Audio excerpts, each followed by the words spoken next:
You're listening to Make It, the indie film podcast.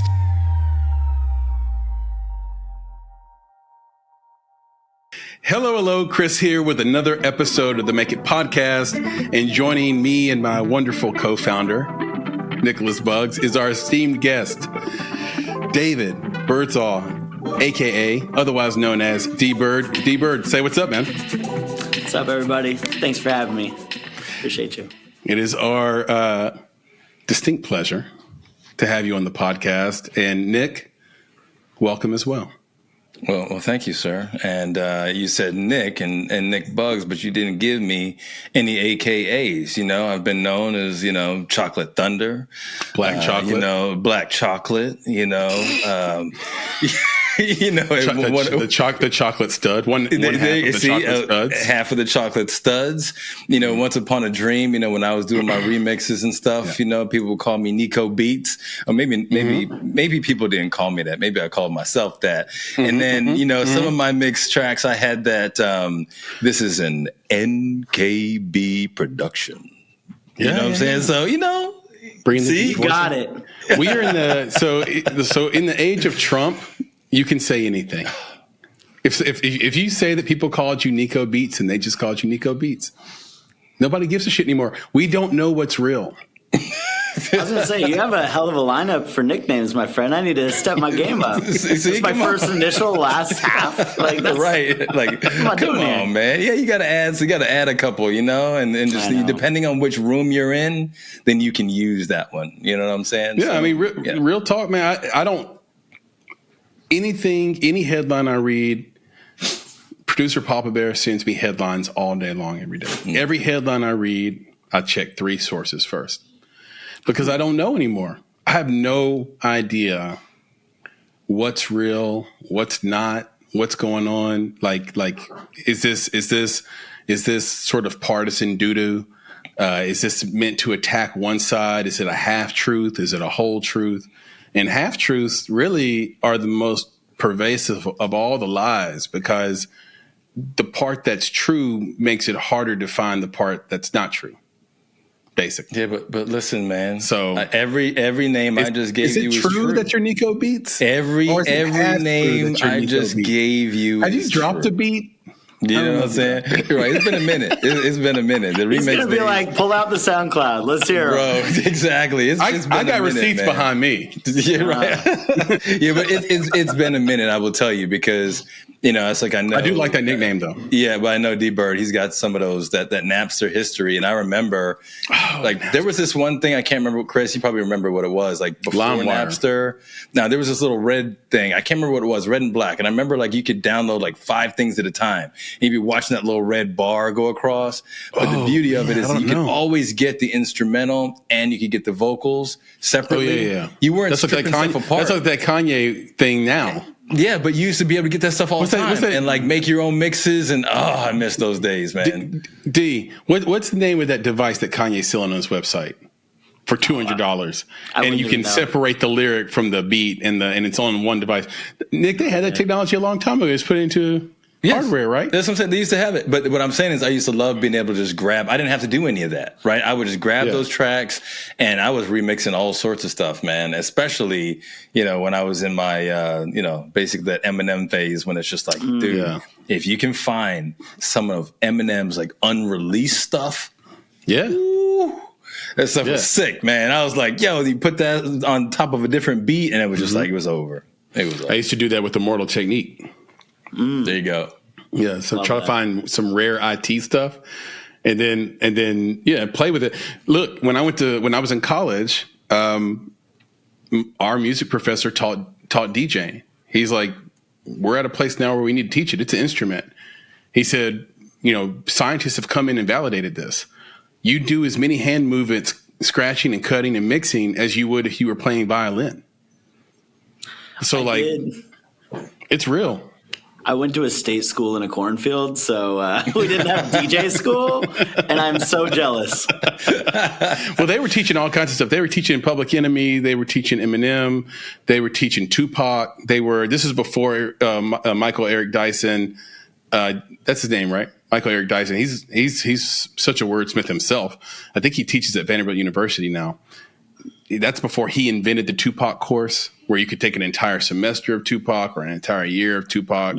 So, I mean, hip hop's come a long, long way in a relative short period of time.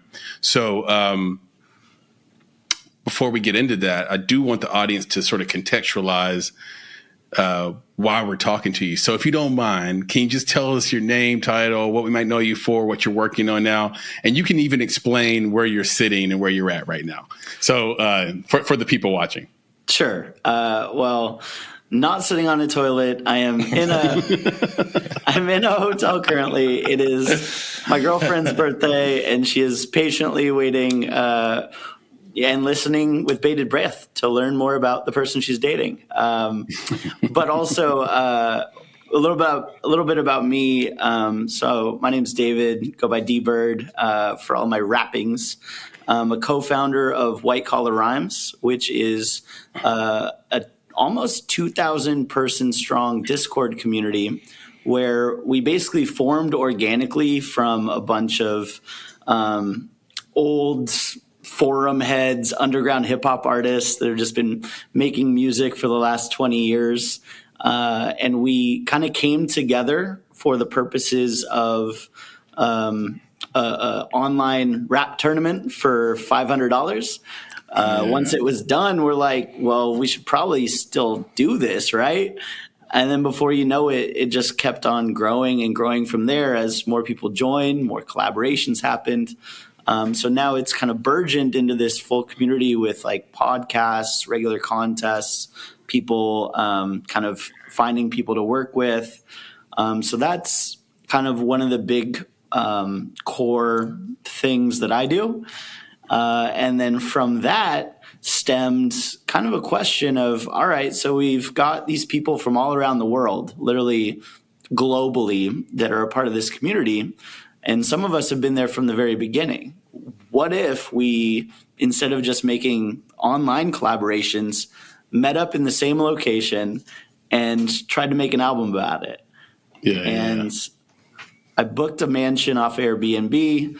I had everybody fly down to this, giant sprawling estate in Austin, Texas.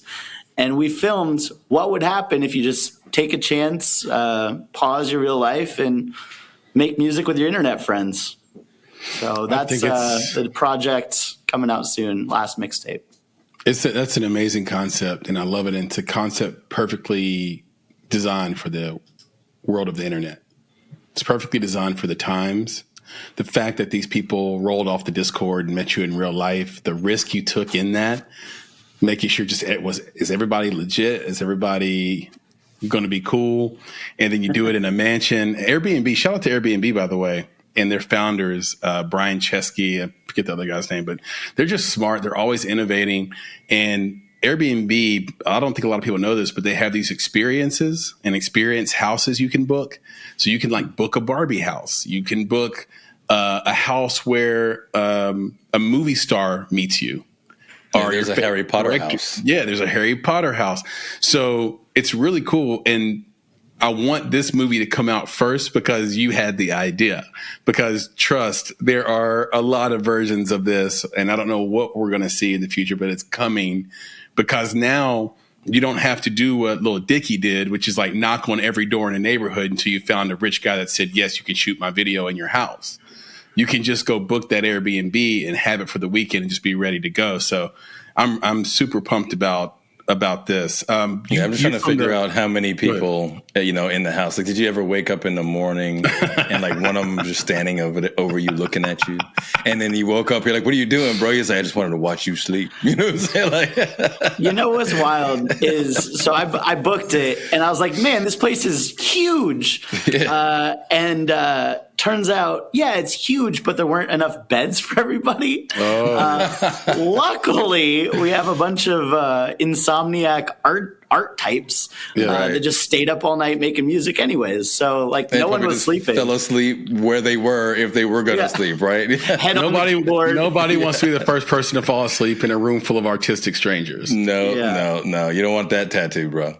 No, exactly. That's what I'm saying. Who's going to be the first person to get a dick and balls drawn on their face, forehead? You know what I mean? The most artistic dick and balls. Yeah, exactly. Yeah. Right. Like no one's doing that. No one's falling asleep in that house. But it reminds me of coming up. I had sort of I lived in my mom and dad's house, but I had the whole upstairs to myself because I was the youngest child, the last one left.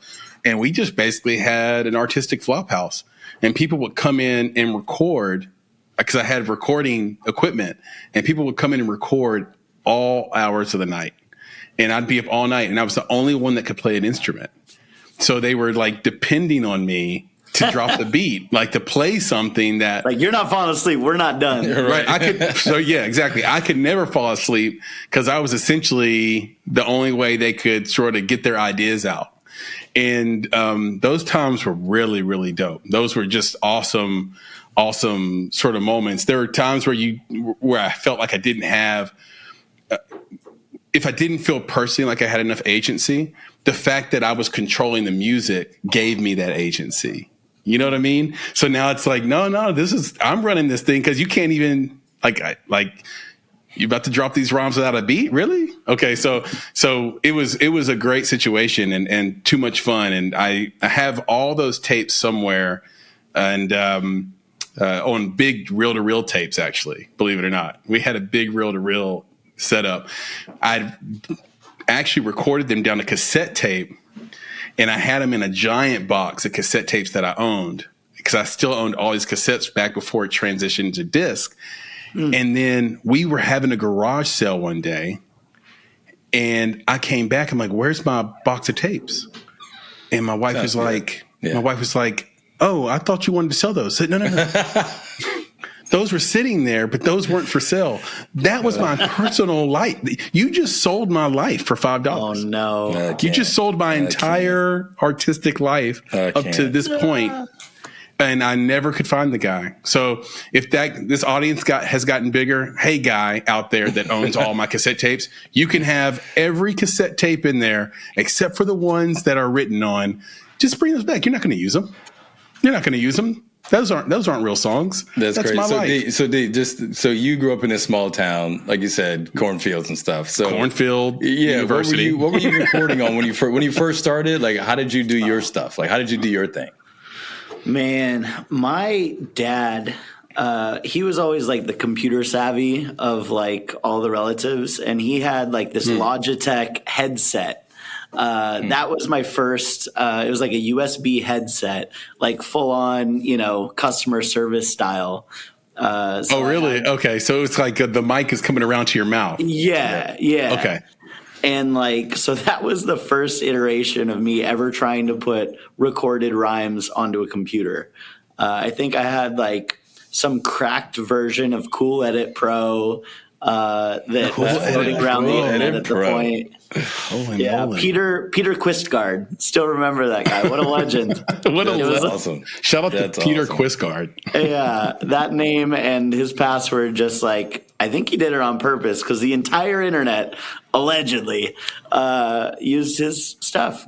And so that was the first iteration. That and Audacity, some free DAW.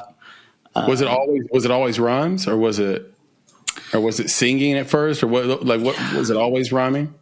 Honestly, I backed into singing. I started rhyming first, and then later, late, I was like, oh, maybe I should add some melodies, So it started out with rhymes for sure. Got it. Chris, he's over here like, look, man, I had this Logitech headset and it's so old and whatever.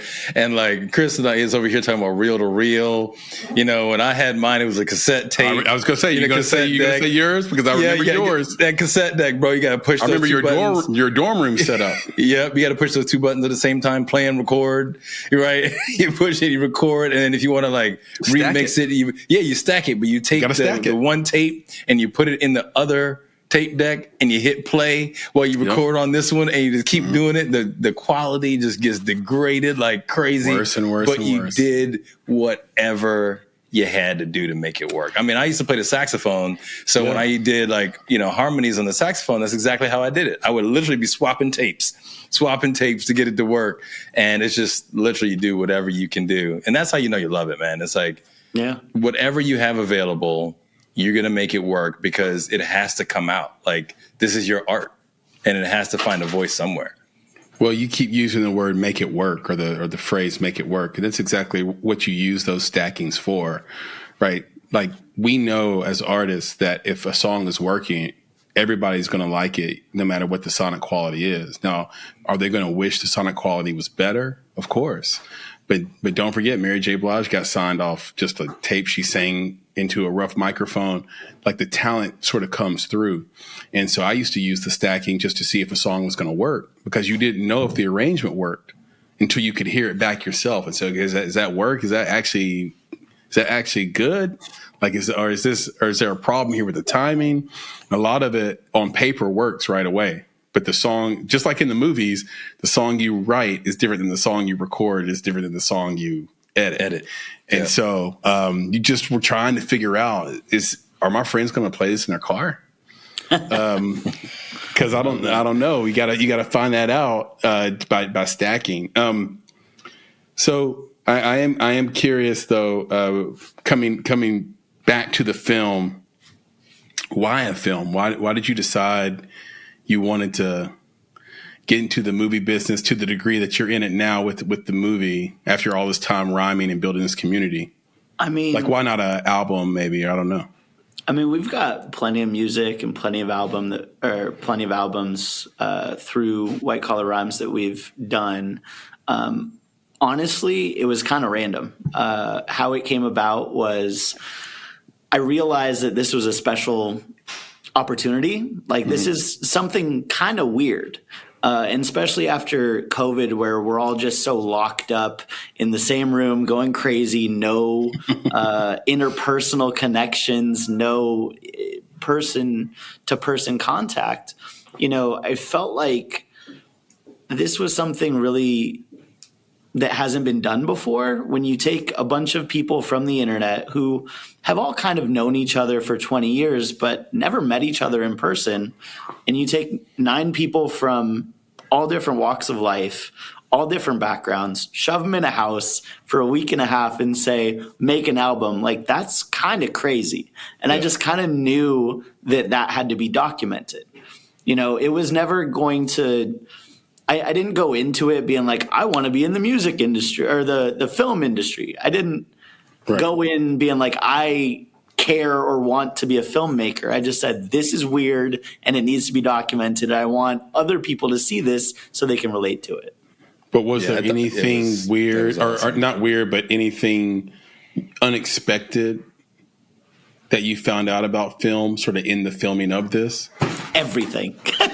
I am not a filmmaker. I did have one buddy of mine that went to college who he was actually a producer on this film. So he is in the film industry. He lives in LA. He kind of used his connections to bring in kind of the actual people to film. They were all his friends, all of the crew. So I leaned on him for a lot of the day-to-day technical stuff. But what I didn't realize was so much. A couple of the lessons we learned is just because you get these fancy cameras doesn't mean that it's just point and click, right?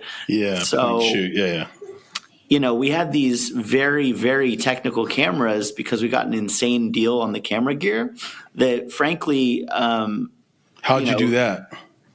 So again, through my college buddy, he had a connection to somebody who kind of had the gear for rent, and he gave us a smoking deal for being alumni of said Cornfield College. Nice. That's the indie hub. That's the indie sort of thing there, right? Like the indie way to film. Like, you're using everything you got all the time. Yeah. Anyway, go ahead. I just wanted to know that. I'm talking like 80% discounts, like insane. So the cameras we got, we had no business shooting on. And the audio that came through, most of those, like the fanciest cameras, the boom mic, you had to do an extra thing to turn it on. So what ended up becoming the film was just whatever was usable, which is about like 1/10 of what was shot during that time. Wow. So there's a lot of behind the scenes lessons that, like, just from the technical shooting aspects to like the lighting, just everything matters. And we were just kind of running around with, these Porsches and laser guns. Like, I don't know how to do any of this. We're like using alien technology, and somehow we still made it work. Yeah, well, one of the coolest things, Nick, that's crazy, right? Like, yeah. But one of the coolest things I was going to say about the doc, really for me, because Chris knows I'm a huge people person. Like it all comes down to the humans in the room, right? And the connection and the joy, the magic that it's made when you bring people together for like a cause, any cause. And like I just wanted you to kind of talk about, like, did you feel that magic when you brought these people together? Because I think that translates, whether it's film or music or any other art. Chris and I talk about this all the time because there's a saying around that, right? It's like you bring God into the room, right? When that happens, it's just this idea of the universe and the connections between us are far greater than we could ever create on our own. So even though you're learning all these lessons about cameras and lighting and, the technology, outside of that, what was it like to have all these people, the energy in the room? It was insane. Like you could feel it in the rooms. We actually retrofitted both the movie studio into a music studio, as well as one of the large bedrooms into a studio. Chaotica sponsored, so we had the Chaotica eyeballs over the mics to basically dampen all of the sound in the room. So we were able to use these giant rooms and kind of retrofit them into music studios, and you would just walk in the room, somebody be like doing a demo, doing a take, reciting a hook, you'd hear a beat, and then you just immediately sit down and start writing. Like, it's unlike anything I've ever experienced. And none of us are full-time musicians outside of the audio engineer that came to record us. And even he said, every single person that went to that said, this is most insane music experience I've had in my life. And I walked away just so inspired. You couldn't not be inspired in that house. That's so cool, man. That's that energy. That's that creative energy. That's that creative community that, like I said, it doesn't matter what art form you're doing. It only happens when you bring people together. Now, the second thing I wanted to mention is just something that just made me laugh. And I don't know if this is like just a generational thing, but when someone, this is from the film, so y'all got to watch it, right? But when somebody says, "Hey, what's your job?" and the guy's like, "I'm a bricklayer," and the next person says, "Oh, you mean like Minecraft, bro?" Yeah. Like, I'm sorry, I was just dying. Like, I could not stop. I was laughing. I was like, no way. The generational stuff, man. It's like, what? I love it. Like, so Minecraft was a great line. It was. So I'm just saying, like, that's the type of, I don't know, it's just fun. That was, I'll give that to you as well. I think that, for when it comes out, the idea is just that it's community, it's something new, but there's fun, there's joy in it. And I think that's the other thing that I hope that, people take away from it. One of the things that I really thought was important, and another reason why I did this documentary, was, it's one thing to kind of meet up with your internet friends and make music and kind of have that community and collaboration. That was amazing. I've never experienced anything like it. But on top of that, just normalizing regular people making music. Like you said, like one of the most talented artists we have in the Discord works every single day as a bricklayer. He gets up super early, calloused hands, messed up hat. Yeah. And like, you'd never know. Like, he doesn't share that. You can't really share with your coworkers, like, I'm a rapper. Like, how stupid that sounds? Yeah. So there's a bunch of secret people with insane talents hidden amongst us everywhere. Yeah, it's an interesting job to have when you're supposed to be sort of writing bars or rhyming bars, and you actually just like kind of dropping bars as your job every day anyway. I don't know if everybody that came is from the Northwest. Northwest hip hop is distinctly different than other regions of hip hop. Can you just explain to the audience in your words and in your opinion what those differences are? Yeah, so I'd say Northwest hip hop. I'd say it's kind of introspective, like here's my feelings kind of hip hop. Like, I mean, you've got Greaves. yeah, like you got the Greaves, you got the Macklemore, like it. Yeah. There's a lot of Seattle artists. I could go on forever of Seattle and Portland artists that are heavily my influence. But if you're talking about like Pacific Northwest hip hop, I think it kind of steers towards feelings hip hop. Whereas, we actually did have a lot of people from all different parts. So we had an artist from Texas. We had an artist from Georgia, one from South Carolina. We had people from all over. So you did get that crazy mix of influences. And I would say that I've actually learned a lot. One of my co-founders, Paradise, from Texas, he's kind of the exact opposite of me musically. Like I'm like lyrical, like here's my feelings. I need to connect with you on my words. And he's like, nah. Like, I just want you to feel the less words, the better. I want you to connect with my feeling. I want to make you feel things, the emotion. Yeah. So it was fun to see all of these different styles blend together. And each one of them is so unique based on their upbringing, both regionally and their influences. There's a ton of female hip hop artists in the Northwest too that like I've been just checking out recently. I love Snow the Product. I love Win. I think it's Winnie, but maybe you pronounce it Win. Yeah, like, Winnie. She's like a good blend of conscious and mainstream, I think. I saw that you did a little something with Blimes, and she's dope. I listened to your track, Brass Knuckles. I love that whole track. Like that's like a classic hip hop Northwest track with a bunch of different artists, no chorus really, just like verse after verse after verse. I love that. So everybody should check that out. I know, can you just, before we move into polls, I just want to know what impact Atmosphere and Idea had on you and why those two artists in particular sort of inspired you to rhyme and then kind of led to what you're doing today. Yeah. I mean, being a white rapper, everyone says you're Eminem. That's just what it is, right? They're like, you're Eminem. And 20 years ago it was Vanilla Ice, right? Yeah, like there was, those are the two.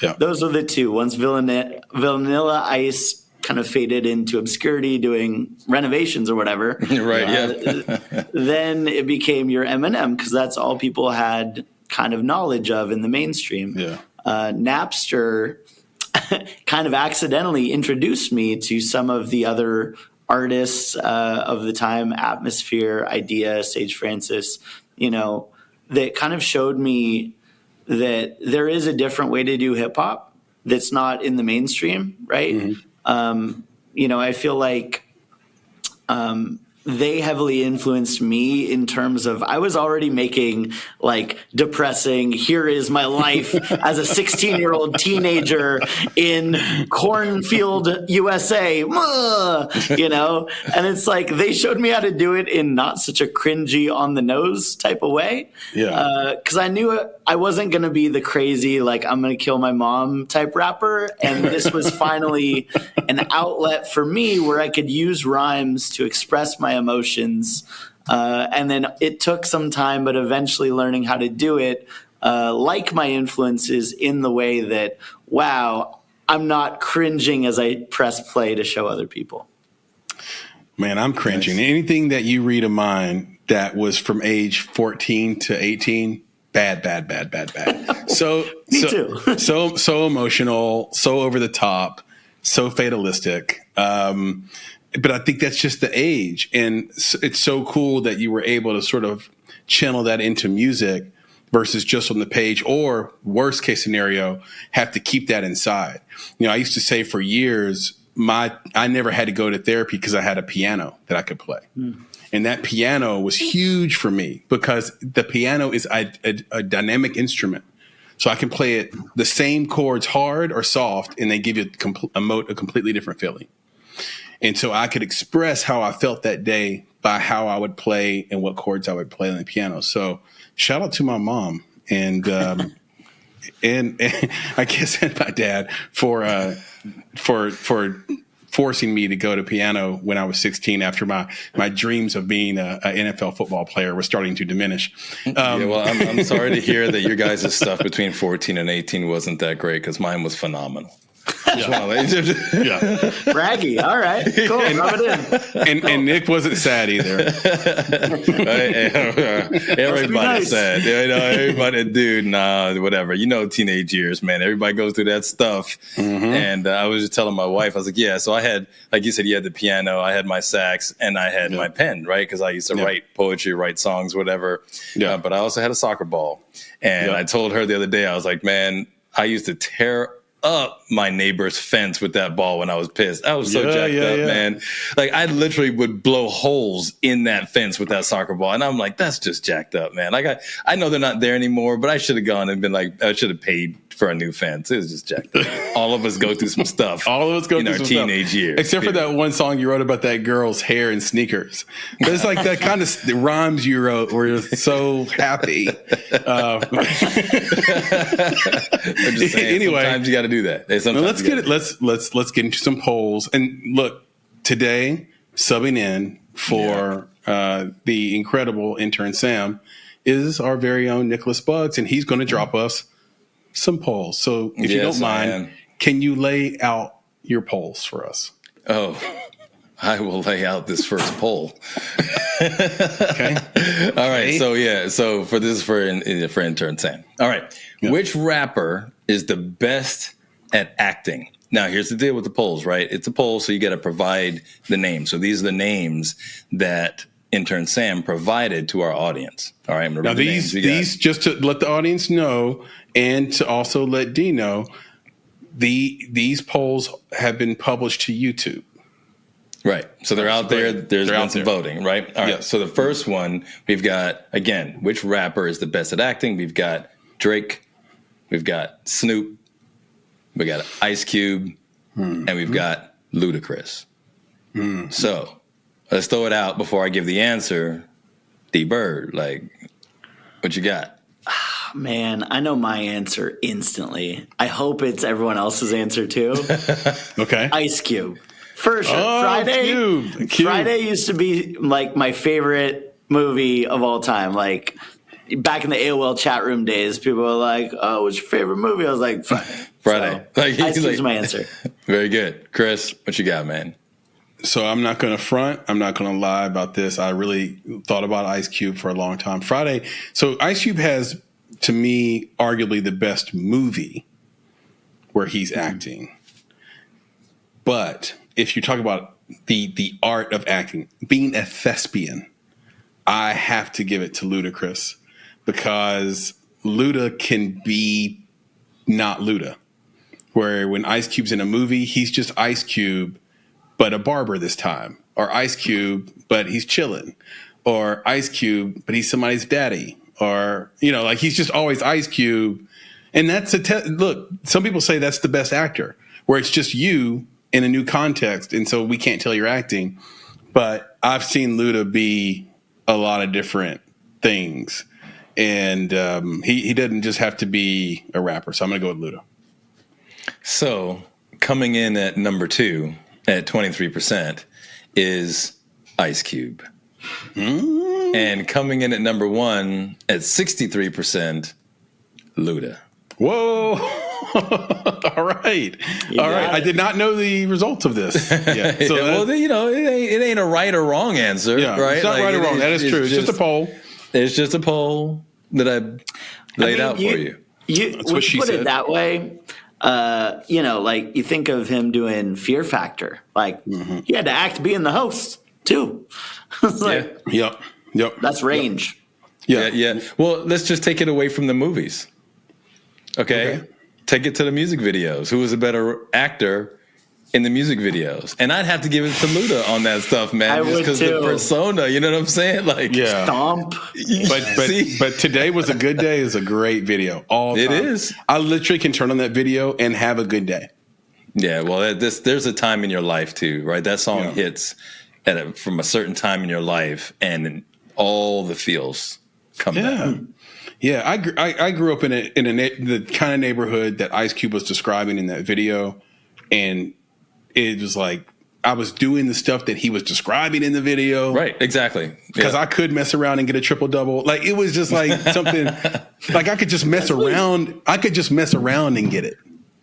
You know, that's what I love about that line. Nobody messes around and gets a triple-double. You don't like fall ass backwards into a triple-double. But he did that day. Right. And it makes you feel good. Okay. Give us another. Right. Give us the next one, Nick. This was great. The next one. All right. So between the big three, which rapper would make for the best film? Now, are we talking J. Cole? Are we talking Drake? Or are we talking Kendrick Lamar? So which of the big three would make for the best film? So this is a biopic is what you mean? Their life story? Yeah, we go biopic on that one. Mm-hmm. And Kanye's out of that, right? Yeah, it's a different one. Okay. We're just talking about the quote-unquote big three. The quote-unquote big three. Yeah. All right, what do you got, The big three is just the big me. Yep. That's right. Allegedly. That's right. Not taking sides here. Honestly, who would I want to watch a movie of the most? I'd say Kendrick. I think for me, that's my answer. I think it's just more interesting, has nothing to do with their music. The story, I think, and especially looking at the discography, the growth, like there's so many phases of Kendrick. I'm going to say him.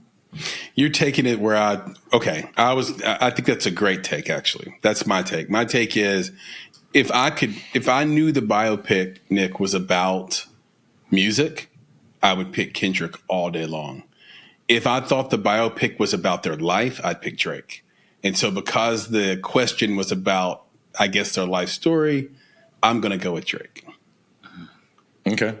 Very good. But with the caveat of if it were just about the music, it'd be Kendrick hands down. Yeah. All right. And coming in at a significant, I don't even need to talk about the other two, significant 78%. It goes to one, Kendrick Lamar. Ding, ding, ding. Bloop, bloop, bloop. Yep. 78%. Everybody's I get 3 bloops? Man, right, I won 3 bloops for that? All right. 3 bloops and 2 dings. That's right. Did I do 2 dings or 3 dings? I don't even know. No, it was a good day. Yeah, but let's be real. Let's talk about it. Now, D-Bird qualified it, right? Is that fair? Can I say it? You qualified your answer by saying it has nothing to do with their current rap beef. But how many of that 78% can we say that for? Honestly, like they are influenced. Oh, of course. I think we all are. I mean, even if D says he's not. I mean, we all are. You can't not be influenced by it, right? But I think that there is something different about because I look at Kendrick Lamar like that evolution. There's an evolution of a poet happening here. So like, whose life do you want to look at? And then if you're depending on how you see hip hop, rap, like what do you identify with more? Yeah. And I think that the audience, I don't know. I'm just positing here that the audience probably sees themselves more in Kendrick Lamar. Like he seems like a guy who goes home to potentially like a regular house and does regular things, He's J. Cole actually seems like that more than anybody. Well, yeah. I mean, there's videos on Instagram of J. Cole riding a bike in New York. You know what I'm saying? Like he's riding around. So, but what I'm saying is like that's that type of vibe. So not only does this rap battle, like I think most people think he came out on top, but he's real. He's a real guy, right? And I think that is why they want to see them. We talked about this. You want to see yourself in the art that you listen to, watch, consume, or whatever. In a character. I think we want to see ourselves in a character. I think that's what it is for me. But go ahead, now, D. I was just going to say, so biopic, Kendrick's my choice. Now, a documentary on a day in the life of, that's Drake for me. That's Drake. You know what I mean? Like, I want to see the documentary from, of the last 2 years. This man is flying off to Milan, blowing $100,000 on a strip club and a chain. And then the next day he's at a music video shoot. And then boom. Oh no. I think I should do a diss track. You know what I mean? Like to see the progression. Oh, I'd watch that in a heartbeat. And also I didn't know the that sadness is baked in. You know what I mean? The heartbreak is baked in. Yeah. So when you're watching it, you just know you're seeing duality. You're seeing this life that everybody wants, and then you're seeing the absolute sort of sadness of it. The constraints of that level of fame, the constraints of that large of an entourage, the constraints of all of what he's built on his ability to find real people and someone who reflects back to him their authentic self all the time, right? And the paranoia that creates and all those things. That's what would make that doc or biopic, so deeply interesting. Now, I think it would just be a bunch of characters. That's what I think it would be. Yeah. A bunch of what I feel like Kendrick Lamar's day in the life is like. That's just a bunch of real people. Like, why do we want to watch these real people do stuff? We want drama. He's like playing Madden. You're like, all right, boring. Exactly. Like, what are we watching here? Well, I'll say this about the beef too, and I haven't shared this opinion yet because I haven't really had the opportunity, the context to do it. And I do want to hear what your sort of opinion on the state of hip hop is. You've got that history. You've been in it a long time, but I was saying this to one of my homies that the truth in a diss track really, really matters. I've been a hip hop fan since hip hop really started, and I sort of am a diss track purist where it's like, no. He might have had the slicker rhyme, but this person is telling the truth. And so I thought with Drake's rhymes, he was saying things that were true about Kendrick that were verifiable, like domestic abuse. And Kendrick was just saying things that the internet would react to. I mean, let's be real. He had one song that had one line that got everybody crazy, and it's probably A minor, right? Like, that's not true. It's just something he said that was dope. Whereas if you look at Bomb First or Hit 'Em Up, Pac, for the most part, was saying stuff that was true. When you look at Jay-Z, we look at Nas as having won that battle with Jay-Z. But Jay-Z's stuff has stood the test of time because everything he was saying was true about Nas. And Nas was just calling him names, Camel and all this shit. So to me, sometimes we say, oh, the person that won or the rapper, the artist that won is the one that made us enjoy it more. Versus me, I say the rapper or the artist that won is the artist that was saying the truth more. This, in case in point, would be Pusha. How when he won his rap battle with Drake is because he said something that was so true, it revealed a secret about him that he was trying to hide from the world. And so Pusha's kind of beat Drake in a rap battle twice now because Exodus, I think it was Exodus 23, whatever it's called, was crazy dope. And then the latest one where he outed his son. So to me, I don't know what you guys think about that. Because to me, Drake won because Drake was telling the truth. I'm gonna let D. And Kendrick was just making stuff up. I think Kendrick was saying some truth too. I don't know. But it's not verifiable. Yeah, well, I don't. Whereas Drake's is verifiable. It's not Drake's, maybe not verifiable to me. And so that matters right now. If it ends up true, Nick, then I'll change. I'm not. Yeah, I don't want you to change your opinion. All I'm saying is, I will. From my perspective, I will. I'm just saying I think a lot of people believe that what Kendrick said is true. So it's not just why do they believe it? Some stuff. That's what I want. I'm not worried about that. Why do people want to believe that he's a pedophile? I just think that when I'm not worried about it. I'm saying why. Well, maybe I do worry about it because what I think the topic of the conversation is we're in Trumpian times, right, where it's like you can just say anything. You can just say stuff, right? I'm against that. You're not. What I'm saying is I think that. Well, I didn't say that either. So you're kind of saying I'm not kind of saying it. So what I'm saying is that there are some people who believe that what he's saying is true. So they're taking it as Are true. You one of them? I don't care about other people. Do you think it? I want to know what you say. I want to know. I understand. Do you think it's true? I'm trying to get back to D-Bird. So anyway, okay. My point I want to hear what D-Bird is that I think that that's what's happening is that people are believing and they're taking it as true. And then in addition to that, he did drop some things that were like, oh my gosh, like that was tight. Like you were just like, yo, he rapped the shit out of it. I'm not. He did. Plus, that felt like hip hop. The sampling, Kendrick's a the poet. beats, like everything about that felt like hip hop. And that's where I think the beef is. It's in hip hop. There's no beef in pop. You know what I'm saying? Like who beefs in pop? You know what I'm saying? So Eminem it felt he can. Eminem beefs in pop. Eminem can beef in whatever he wants to. Right? But what I'm saying is that I think that's where the battle went for him, is that he got that part of it, which is like there's a raw hip hop. We're beefing like old school. And that vibe is what really grabbed a lot of people versus what Drake was doing. Kendrick's a modern day Rilke.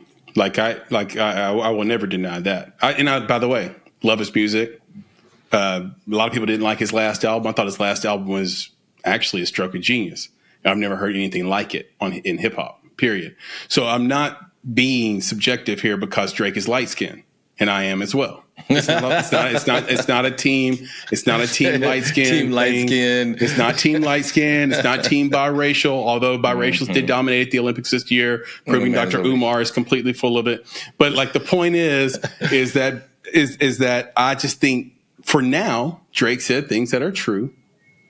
Kendrick didn't. You're talking about other people I don't know and not talking about yourself. D-Bird, go ahead. Well, I said that. He's all hurt. You said your piece. You said your piece. Look at it. Let D-Bird go. You see that? You see that? He trying to drop the last word and like, no. Like, I'm saying, like, that's not how this is going to go. So anyway, yes, I wanted to say that because, again, I think that's the sentiment around why he's at 78% of the poll versus everybody else. But D, go for it. Yes, yeah. I'll just say that this is probably a hot take, but when they first dropped diss tracks against each other, I felt a huge womp womp enter the room. I was not impressed. Everyone was excited that like two of their favorite artists are battling. It's like, oh, we haven't had this in hip hop for like 15 years. That's awesome. That was needed. I just wasn't impressed by the rhyming. I was like, this isn't diss tracks. So I literally pulled out a beat and I was like going to write a diss to both of them. Like, come on, you can do better. Oh, I love that. And then the diss progressed because they, I guess, just did a light tap just to see if the other one would hit. And then, like Meet the Grams came out and then Drake hit back and then Kendrick again, so then I was like, never mind, I'm wrong. Like I'm just absolutely wrong. But I will say that like I actually had, and maybe this is an unpopular opinion, I actually had Drake up before Kendrick's Not Like Us. I had Drake up, and especially once he said like, oh yeah, we like planted little seeds for you to like write a whole verse. He dedicated like a minute and a half to this daughter that was basically just like Drake trolling him. And that I was like, Drake won. That's exactly my point. For the reasons Chris said, I was like, you can't, like if he doesn't have a daughter and he did that on purpose, then everything he said is just null and void. You know what I mean? Like that's kind of a negative one for Kendrick for not doing his homework and for falling for it.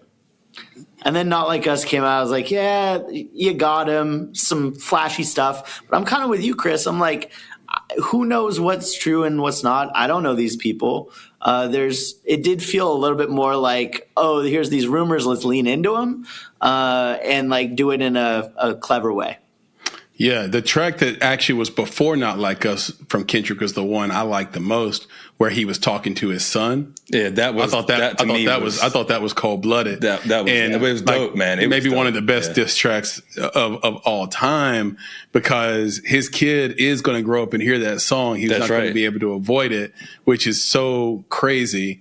And I think with Not Like Us, even though it is a dope track, to your point, D, like it's one of those things where Kendrick was smart enough to play into the zeitgeist.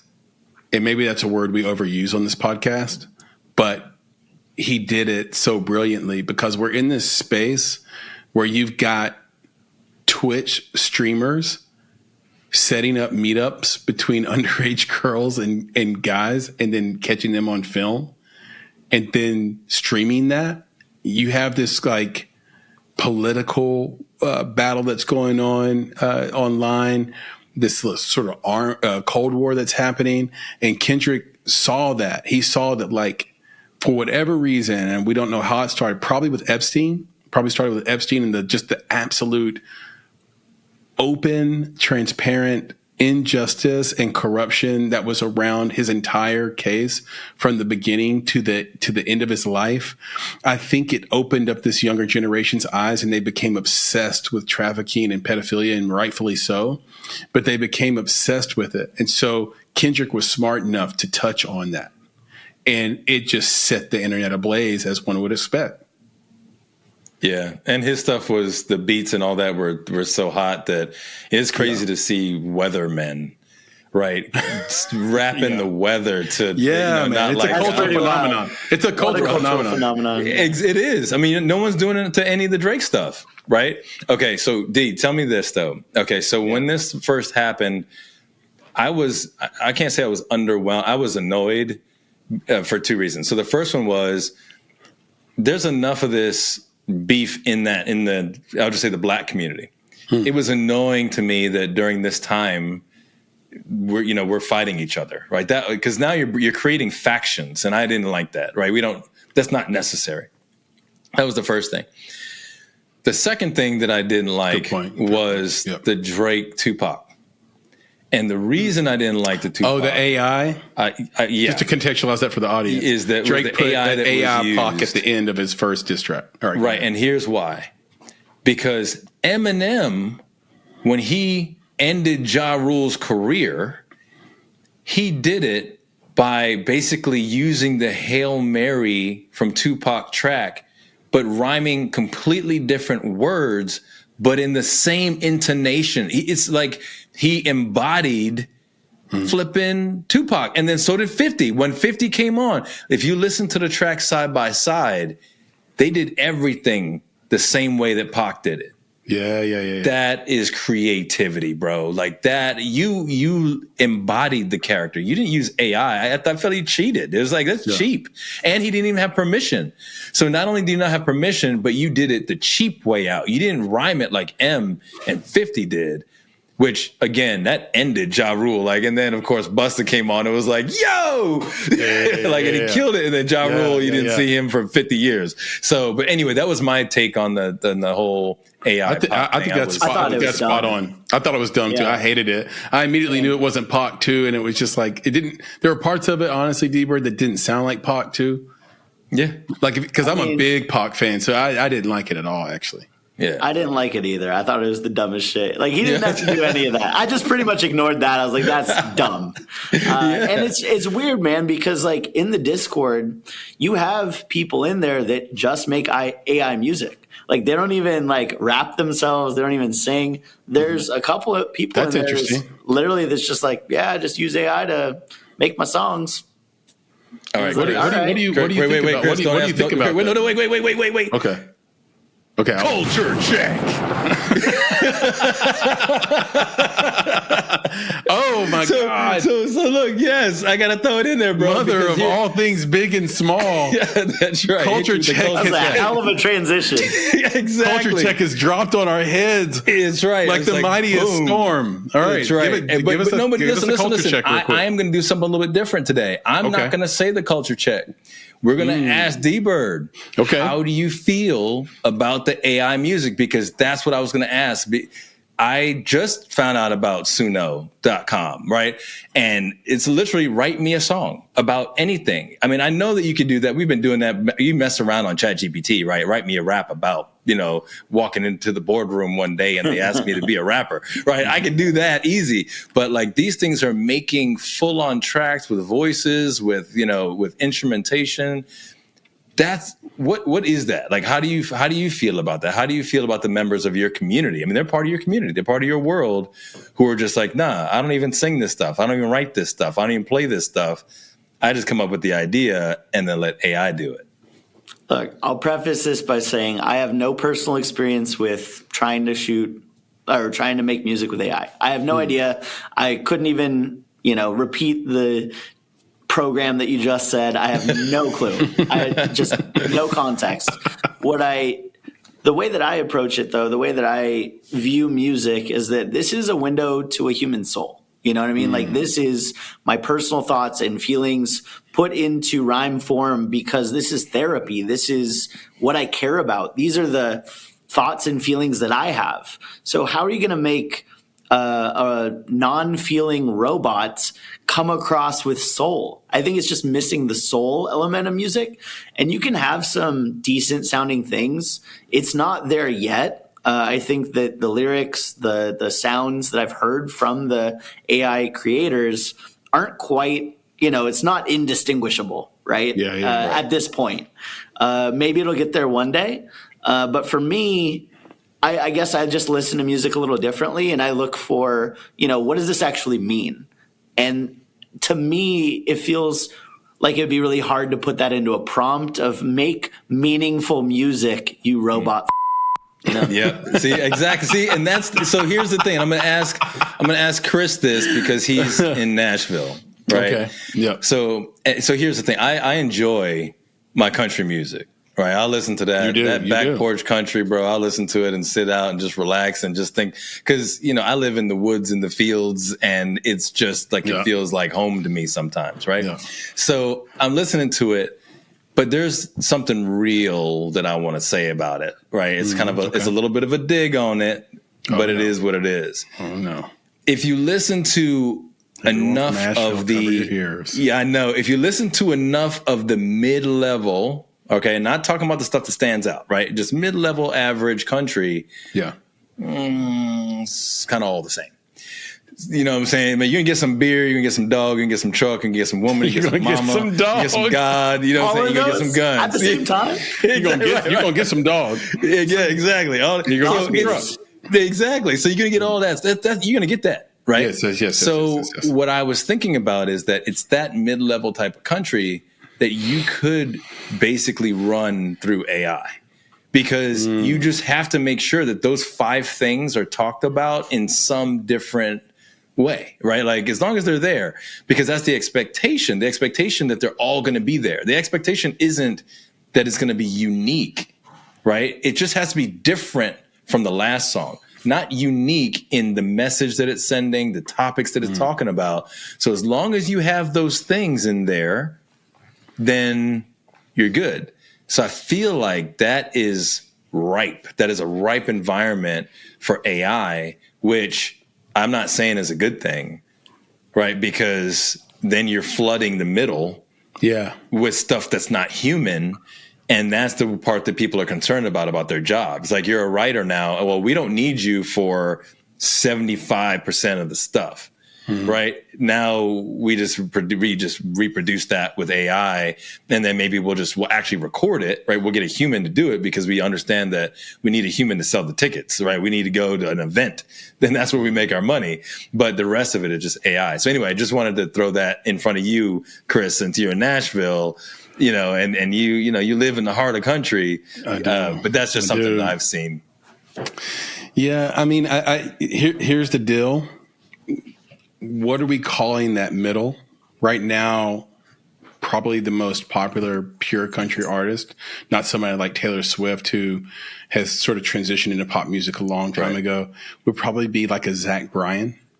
Yep. Like, kids love him. And what do they love about him? They love the sort of Northwest attitude of it, which is, I'm going to write lyrics that are like, really serious lyrics that are super personal, that an AI probably could not have written.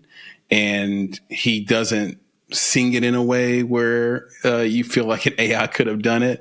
And so maybe Zach Bryan would be those outliers you're talking about. Right. Yep. But the confusion with that is that he is mainstream, and he is pop in the sense that that's what kids that like a lot of different genres really, really enjoy. But I am with D Bird on the fact that, like, I've messed around with some AI music stuff. He didn't say he had, but I'm saying I have, and it does not actually Like it's not something you'd play in your car. Like it's not there yet in terms of being compelling.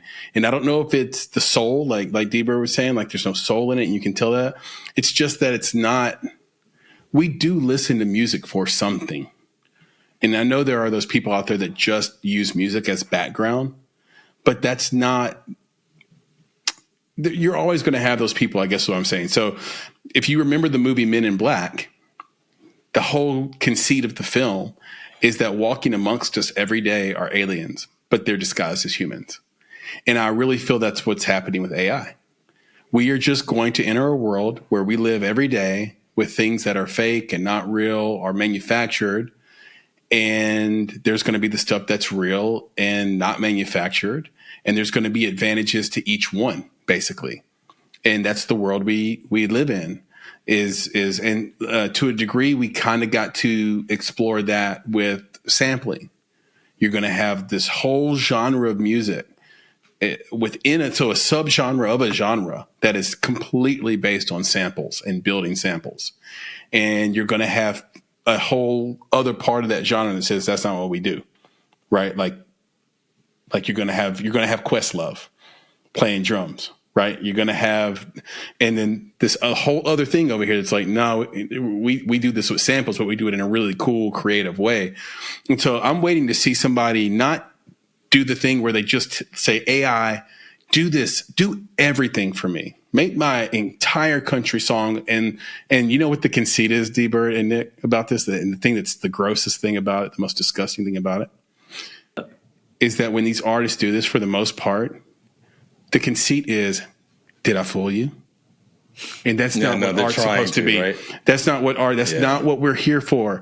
The second they shift the second they pivot to let me use this as a tool to make my music better, to get more emotion out of what I was trying to say, to make my music more palatable, or to reach a professional benchmark, then we're cool with it. Just like we are with digital workstations, we're cool with that because it's not doing all the work for us.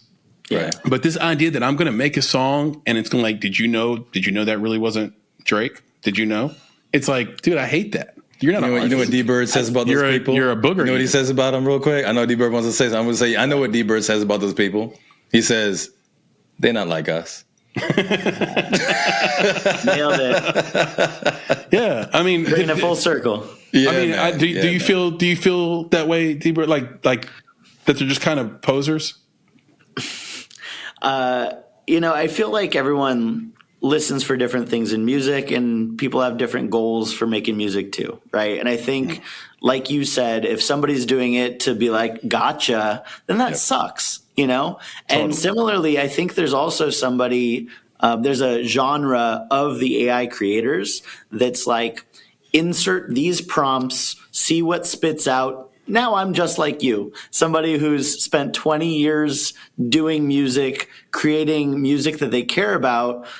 Somebody could, wake up tomorrow, be like, I think I want to make a rap song. Here, AI, put in a D-Bird type style. Yep. And, Ferndale, Washington, Broken Heart.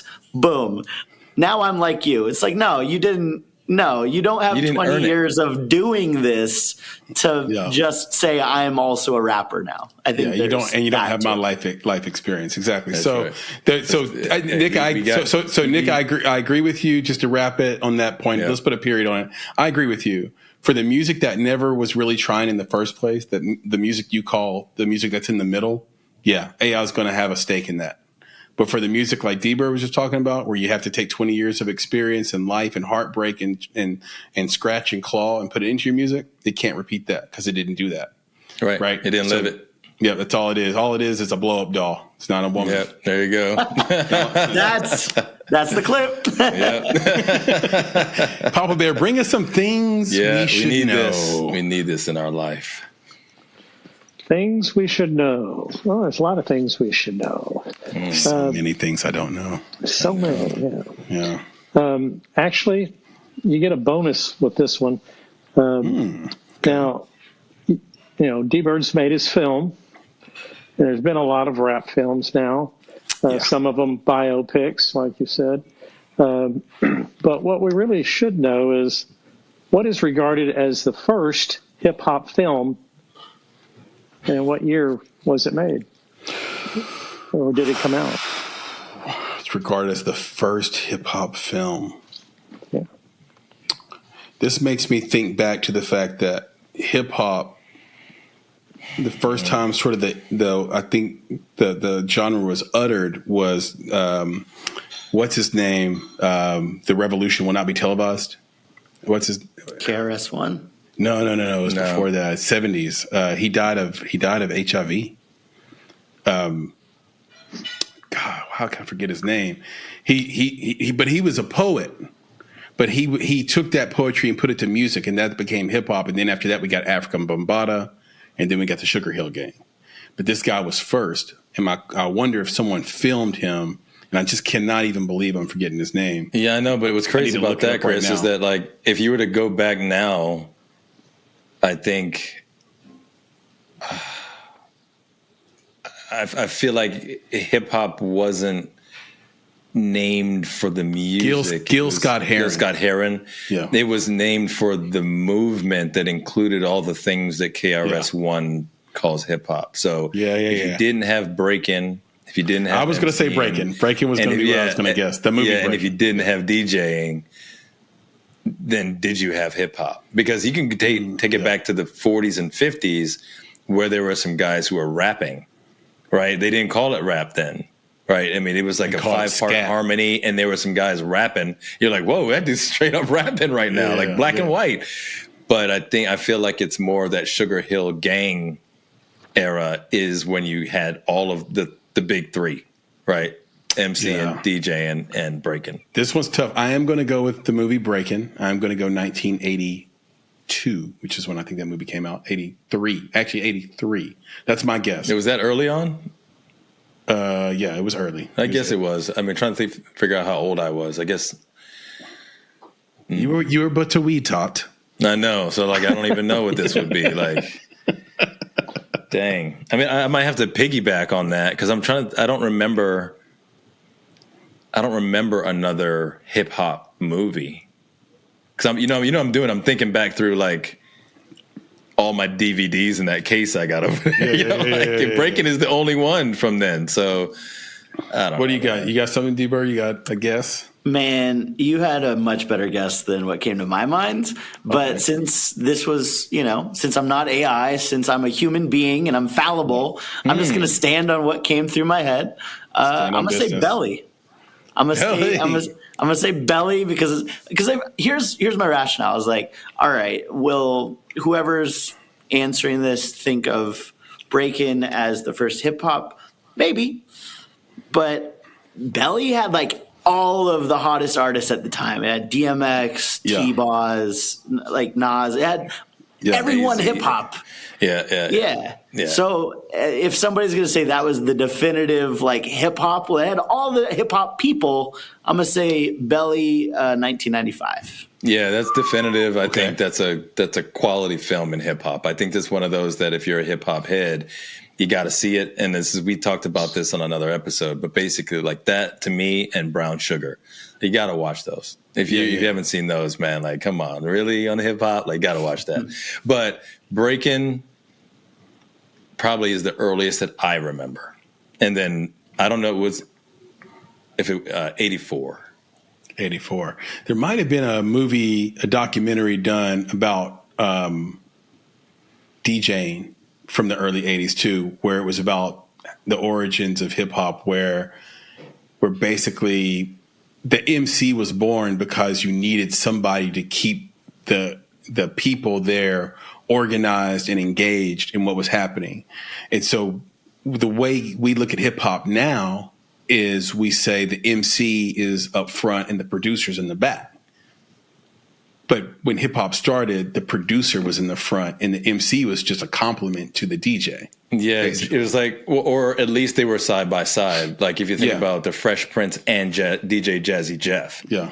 It wasn't just the Fresh Prince, right? DJ Jazzy Jeff and the Fresh Prince. And the Fresh Prince. So that was exactly the point I'm making. Yeah. So somehow that got flipped over time because the lyric became more important than the actual production. But anyway, Papa Bear. But real quick, you make a good point, because Soul Train. Think about Soul Train.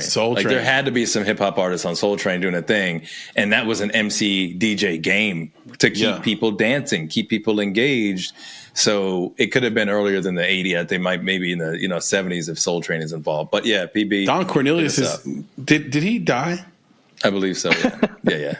Well, Papa Bear, it's like he never died. Like he lived long. The spirit of Don Cornelius. Like he looked 70 in the 70s. And I think he lived. I think he just recently died. Yeah, we have to look that one up. All right, PB. I tell you, Chris and Nick are close on the time. The answer is Charlie Ahearn's 1982 Wild Style. Oh, I've heard of Wild Style. Now, here's the line on it. Charlie Ahearn's 83 film Wild Style is regarded as the first 83 or 82? You said 82. I did say 82, and I'll tell you why in a second here. Yeah, okay. Is regarded as the first hip hop film, and follows a South Bronx graffiti artist as he navigates the different subculture scenes of the setting. The film was released on December 31st, 1982. So IMDb has it down as a 1982 film, but all the rest of the world, because it obviously didn't come out until after the last day of December in 83, as a 1983 film. So I had the year correct then. Yeah, but I forgot that there was a fourth thing. It wasn't the big three. The graffiti was the fourth thing. Graffiti. Yeah, that was graffiti. It. And I've heard of Wild Style. I have not seen the film. I don't believe. Well, here's the other quickie I'm going to give you that's related to this film. Where is the world's large? Yeah, everybody likes a quickie. Hopefully it's not that way for you tonight. Not everybody. D-Bird. Yeah. If we keep him on another hour, let PB go, quickie. I don't. Right, let PB go. Your quickie might be my longie. I don't know. right. Good point. Yeah, and guys, stop. Stop thinking about my poll. All right, go. Yeah. Are you Polish? Where is the world's largest repository of hip hop culture? And what does that mean? Where you will find repository. What's in this place? You're just talking about music? We talking about music? We talking about books? Hip hop collection. Dead Sea Scrolls. A hip hop collection. All the hip hop collection from the beginning to today. It's got to be New York City, right? It's New York City. Well, it's at Cornell University. Wow. In their hip hop collection. Well, Papa Bear, that is a thing we should know. That is. I was today years old when I found out the entire Criterion collection is inside of a van. There's a guy that named Larry. I think his name's Larry. He's a producer. He's produced massively successful films, and he curates the library. So when you buy something from Criterion Channel, or they send you some stuff, depending on the associations that you pay for that you're in, they're in a van, and it's like basically this carved out Sprinter van that's super nice, and they have all the discs. I'll give editor Kate a picture of this. Like, it looks awesome, but it's a van down by the river. It's like, I guess, but you can't identify this van, because if it gets identified, it might get jacked. Right. Oh, it would definitely get jacked. And then you lose the Criterion stuff, which is like some of the most important film stuff that we have. I mean, that's kind of wild, because even if they don't identify it, you can still get jacked. You know what I mean? You still can get jacked. That's a risk. Yeah. Maybe I should have said that out loud. Yeah.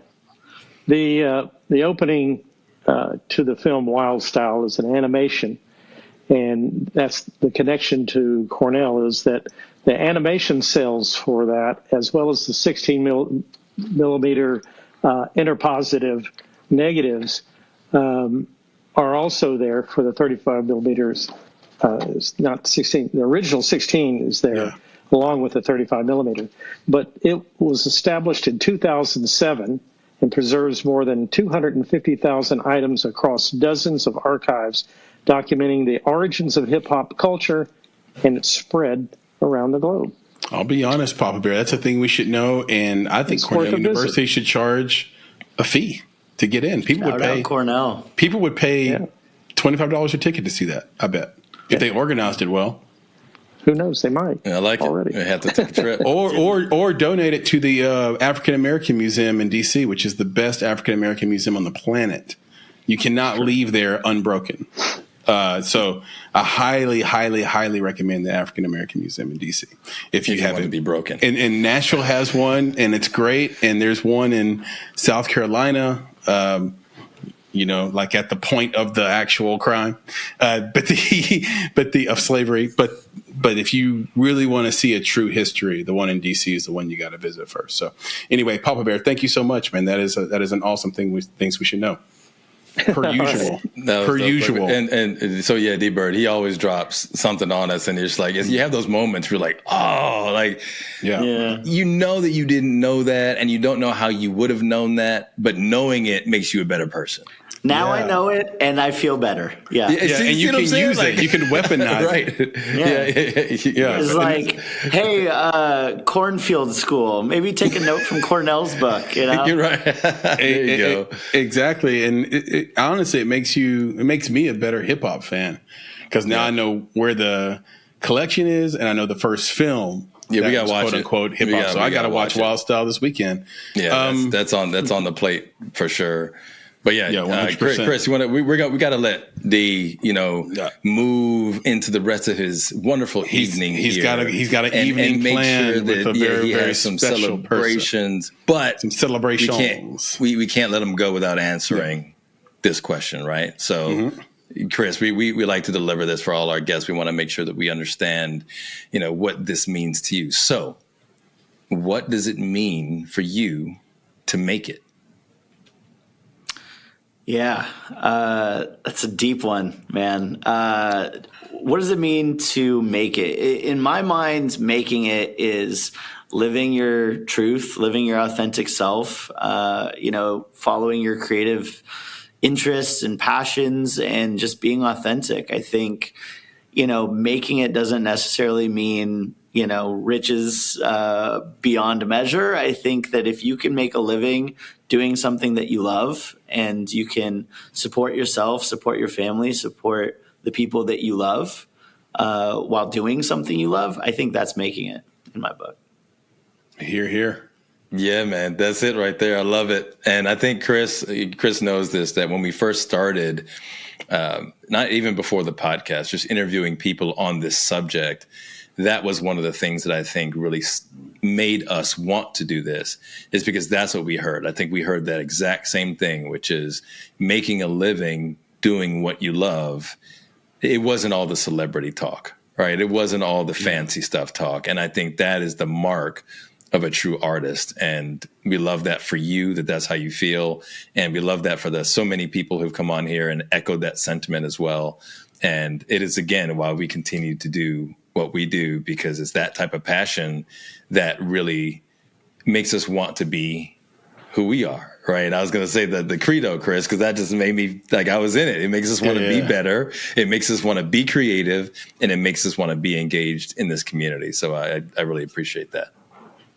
Yeah, 100%. And I could not have said it better. And D-Bird, I know that you've been so generous with your time and your energy, and your feedback has been great. I know you're going to be a hip hop artist for life, because that's just who you are. But I hope that you have such a great experience with this filmmaking opportunity that you continue to dip your toes in the waters of film. And if there's anything we can do for you in that journey, let us know. Because once you step on a film set, once you get collaborative with people in the film space, you get to watch that screen for the first time at that festival or wherever it premieres, there's just nothing like it. And you end up falling in love with it and getting hooked. And that's how it seems like everybody gets into the movie business. So best of luck to you going forward. Can you tell everybody where they can find you on social media, find you on the internet, where they can join your Discord and see this film, or even see the trailer or see some of your work? Absolutely. So I'm D-Bird is dope on all socials, Facebook, Instagram, you name it. You can join our Discord. Go to www.discord.gg/white collar rhymes. Active Love that community. title, by the way. Yeah, it started out as a dumb pun, and then people really started to like be like, "Yeah, I'm a normal person," you know. And we're like, "Yeah, okay." So we're just always in there hanging out. We have a weekly podcast series on Twitch. You can go to twitch.tv/white collar rhymes. Check me out on a weekly music review show where we review music submitted by our community members. Maybe even throw in some music yourself. We can give it a rating. We also do weekly podcasts and contests. So yeah, join the Discord. Got a lot of fun stuff happening. And if you go to wcr.world, not com, wcr.world, you can check out a trailer for the last mixtape, as well as all my crew. You know, got some albums, got some info for all the people that make up White Collar Rhymes in the core membership. So check that out, and hopefully you see something you like. Yeah, I think everybody should go do that. That's awesome. And I have to ask this. I know we're wrapping, but just it's short one-line answer will do. Out of all the artists that have come out of your Discord, who's the one we should check for? Who's the one we should try to go find some stuff they've let out? Is there somebody that stands head and shoulders above? It's like, man, they're a dope artist. They work a day job, but they're a dope artist. Man, honestly, it would be doing a disservice to everyone if I named one. Okay. WCR.world, all of the artists on there deserve their own shine, and they're so unique in everything that they do. Passive the Rapper, Cody Nash, Paradise, Nikki Joe, every single one of the artists on there, Ty Lamb, Almighty VA, famous battle rapper Ness Lee. He's part of the crew. Ness Lee, you can check him out on YouTube and see some of his past battles. I don't know if you guys are deep into the battle rap culture, but yeah, man, we've got it all. So I check it out. I guarantee you there's going to be somebody you're going to be blown away by. I love it, man. And we are now. So do what D-Bird says. Go check him out. Definitely watch the trailer when the film's ready to drop. Definitely support him and watch the film. The last mixtape is guaranteed to satisfy and inspire. And speaking of satisfying and inspire, we want to thank you for watching and listening to the Make It podcast. If you're watching and listening already, you probably know where you can find us: Spotify, Apple, YouTube. If you're watching it, of course, keep supporting us. Every review, every subscription, every like really, really, really, really matters. It helps people find the show, discover the show, spread the show around. So support us as well. And that would be incredible. If you want to learn more about us, we're at bonsai.film. So that's BONSAI.film, or you can find us at themakeitpodcast.com. If you want to reach out to Nick, you can email him at nick@bonsai.film. If you want to reach out to me, you can find me on X, formerly Twitter, at the Flame in Your Heart, Flame in Your Heart, and your is spelled UR, or you can just search for my name, Chris Barkley, and I will come right up. On social media, we are _Make It Podcast, just about on everything: X, Instagram, TikTok, you name it. So that's how you can find us. With that being said, I think I can turn it over to you, Nick. I think people know we have a newsletter, Indie Insights. You can subscribe for free. That's on the website. But all that means, I think I can turn it over to you to leave us with the aforementioned credo. The aforementioned. And again, D-Bird, you got to tell us, man, when this film drops and the, distribution, all that kind of stuff happens, keep us posted. Let us know how we can support you, how we can spread the word about the great artists that are in your community and all the great things that you're doing. So, this, as we always say, man, this is the beginning of a relationship, right? This isn't the beginning and end. So we're here for everybody in the community always. So hit us up and let us know. Thank you so much. Yeah, my pleasure, brother. And with that, I will say to our filmmaking friends, family, fans out there, followers, be better, be creative, be engaged. And thank you for listening. Nick, D-Bird, Papa Bear, talk to you all soon. Yeah, man. We'll do it again. All right, man. Thanks, D-Bird. Peace. Appreciate you guys. Have a good night. Peace.